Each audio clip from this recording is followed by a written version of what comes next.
Bakit nga ba pinagkakaguluhan ng mga tao ang itim na Nazareno at bakit nila ito gustong-gustong mahawakan? Mga kaibigan, ito ay isang paniniwala ng mga Katoliko na nagsimula pa noong 16th century. Ang pagdiriwang na to ay ginagawa tuwing January 9 sa pag-alaala ng paglipat ng statwa ng mga Augustinian priest noong January 9, 1787 mula sa Luneta papunta sa St. John the Baptist Church na ang tawag na ngayon ay Quiapo Church.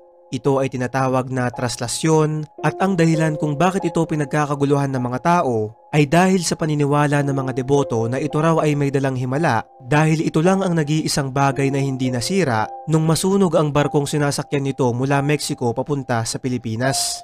Sinasabing kapag ito raw ay nahawakan o kahit madampian man lang ng kanilang panyo at ipinahid nila ito sa kanilang katawan, ay gagaling ang kanilang mga sakit at mabibigyan sila ng biyaya.